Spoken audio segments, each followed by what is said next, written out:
Labas! Šiandien aptarsim, kaip prižiūrėti savo burnos ertmę nešiojant breketus. Jei iki šiol jau kruopščiai valėsi dantis, nusiteik. Nešiojant breketus tą daryti teks dar kruopščiau, dėl to, kad čia yra daugiau vietų maisto likučiams kauptis. Taip pat sunkiau prieiti išsivalyti kai kurias vietas, tad reikia papildomų priemonių tam atlikti. Taip pat reikia tikrai daugiau kruopštumo ir individuali burnos higiena trunka ilgiau. Dantis tenka valytis netgi dažniau negu 2 kartus dienoje. Ir tenka kai ko atsisakyti. Maisto likučiai kaip ir anksčiau daugiausia kaupsis tarpdančiuose, bet atsiras papildomos vietos, kur jie labai mėgsta kauptis. Tai yra aplink breketą, taip pat užlysti už vielutės ir zona prie dantenos. Ši zona tampa itin pavojinga užsidėjus breketus, nes jei nepavalome, labai greitai šioje vietoje susidaro kietasis apnašas. Dantis valytis teks daugiau negu 2 kartus per dieną. Ta daryti prireiks kiekvieną kartą po maisto. Taigi ryte po pusryčių, dienos metu po pietų ir vakare po vakarienės. Taip pat nepamiršk, kad reikėtų prasivalyti tarpdančius ir prasiskalauti burną kiekvieną kartą po užkandžio ar kažkokio tai rūgštesnio nei vanduo gėrimas. Tad aptarkime, kaip reikėtų tinkamai valytis dantis nešiojant breketus. Kaip jau žinai, reikės išsivalyti tarpdančius, zonas aplink breketą, patį dantį ir liežuvį. Tada aptarkime kiekvieną priemonę atskirai ir kaip ją naudoti, kad būtų išvalyti visi kampeliai, kur gali kauptis maisto likučiai. Burnos irigatorius yra privaloma burnos ertmės priežiūros priemonė kiekvienam pradedančiam ar jau nešiojančiam breketus. Kodėl? Dėl to, kad būtent irigatorius tinkamai naudojamas padeda nuvalyti sunkiai pasiekiamus maisto likučius įsitvirtinusius tarp breketo vielutės ir pačio danties, aplink patį breketą ir dalinai kartais ir tarpdančiuose. Nepamirškite, burnos irigatorius tikrai nepakeičia tarpdančių siūlo ir tarpdančių šepetėlių, bet tai yra papildoma priemonė, kuri puikiai ir efektyviai pašalina maisto likučius iš ten, kur mums tikrai kartais sudėtinga prieiti su papildomomis priemonėmis. Tad burnos irigatorių galima drąsiai naudoti tiek ryte, tiek dienos metu po pietų, tiek vakare po vakarienės ir tiek po užkandžių kiekvieną kartą paužkandžiavus. Ši priemonė, manau, turėtų būti pirma pirkinių sąraše įsidėjus breketus. Tai keli patarimai naudojant burnos irigatorių. Tai visų pirma, naudokime specialius antgalius. Yra skirti antgaliai būtent žmonėms nenešiojantiems breketų ir žmonėms nešiojantiems breketus. Tai nepamirškite, jeigu yra specialus antgalis, tai jį ir naudojame.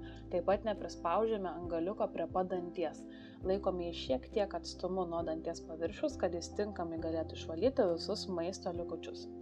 Taip pat rekomenduoju naudoti šiltą vandenį. Jokiu būdu nenaudokite šalto vandens, nes taip tik dar labiau išjautrinsite savo dantukus. Tai tarpdančiams išvalyti mes turime netgi 3 priemonės, kurios veikia kaip komanda. Reikalinga naudoti visas 3, norint pasiekti maksimalią švarą nešiojant breketus. Tai visų pirma irigatorius, nuo jo ir pradedame. Jis puikiai tiks zonai prie tarpdančio nuvalyti ir plačiam tarpdančiui išvalyti.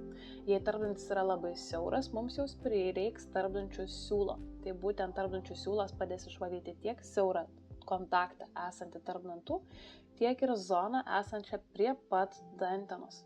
O tarpdančių šepetėliai puikiai tiks didesniems tarpdančiams išvalyti. Nešiojant breketus tarpdančiams išvalyti galime naudoti ir tarpdančių siūlą bei Superfloss tarpdančių siūlą. Tai įprastinį tarpdančių siūlą prakišama pro breketų vielutę ir naudojame įprastai. Išvalome vieną tarpdantį, kitą tarpdantį tol, kol yra maisto likučių ant pačio siūlo. Superfloss tarpdančių siūlą labai paprasta įvesti į tarpdantį, kuomet yra kietesnis galiukas vieną siūlą, mes jį lengvai prakišame pro vielutę, o minkštąją vidurinę siūlo dalį galime puikiai panaudoti tiek tarpdančiams išvalyti, tiek ir zonai aplink breketą nuvalyti, tiek ir zonai už vielutės išvalyti. Tai šis siūlas yra universalus ir jis skirtas naudoti visoms šioms zonoms būtent nuo maisto likučių išvalyti. Tarpdančiams valyti taip pat renkamės ir tarpdančių šepetėlius.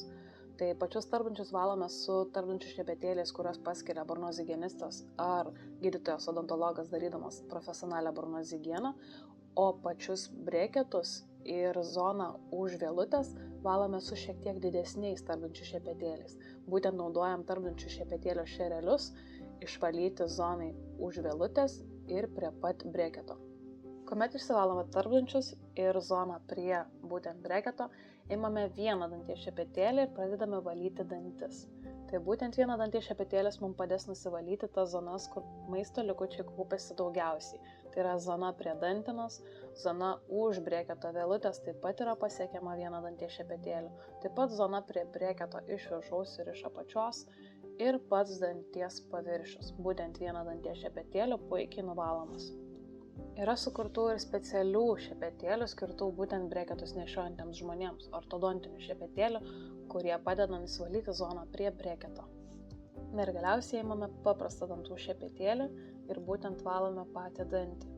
Tai visų pirma 45 laipsnių kampu pasukame dantų šepetėlį į danteną ir valome patį danties paviršių esantį virš breketo, tuomet pasukame dantų šepetėlį į breketą ir išvalome zoną esančią būtent prie pat breketo ir tuomet po breketais išvalome apatinę dantų zoną. Taip valome visus priekinius dantų paviršius, tiek viršutinio žandikaulio, tiek apatinio žandikaulio.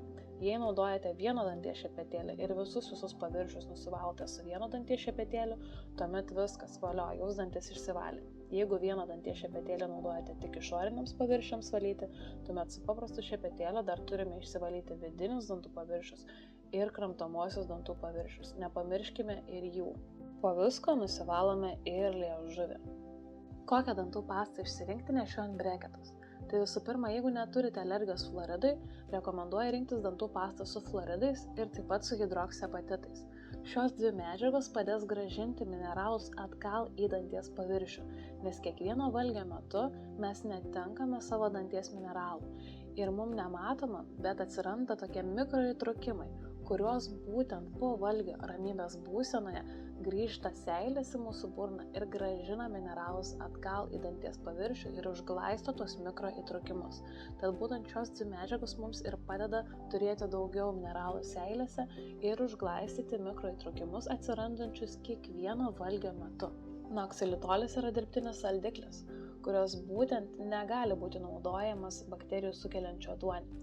Šis dirbtinis saldiklis skatina ir seilių išsiskyrimą, tad seilės greičiau apiplauna mūsų burnos ertmę, pH pakyla ir atsiranda arčiau neutralios padėties, kur mineralai gali grįžti atgal į danties paviršių ir užglaistyti tos mikroįtrūkimus, kuriuos sukūrė būtent rūgštis valgio metu.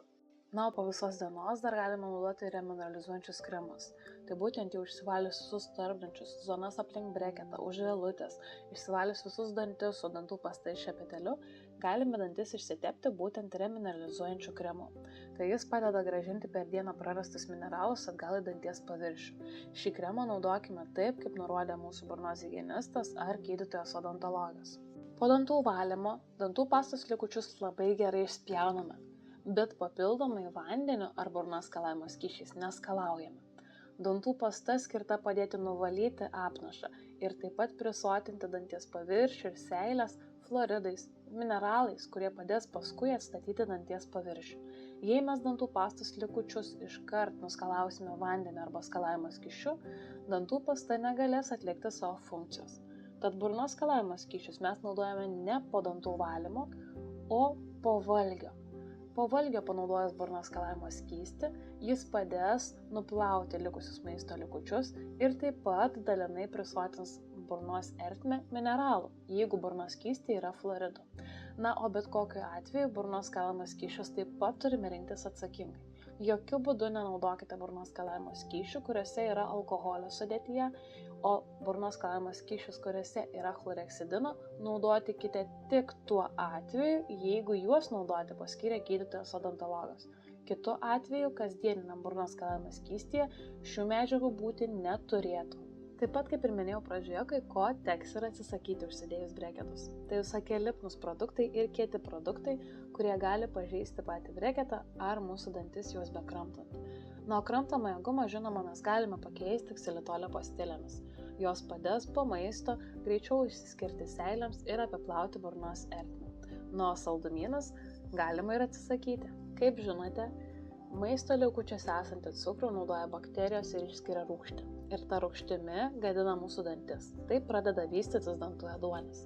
Tai būtent, kad dantų ėduonis nesivystytų, Mums reikia nuvalyti kruopščiai maisto likučius nuo mūsų danties paviršiaus, o kuomet nešiojam breketus, zonų, kuriuose prisikaupia maisto likučiai, yra dar daugiau.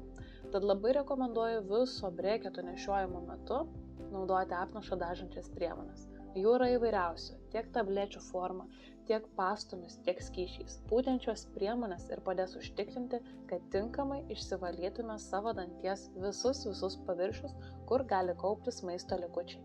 Profesionalią burnos higieną atlikti rekomenduojama kas 3-4 mėnesius arba taip dažnai, kaip nurodo jūsų burnos priežiūros specialistas.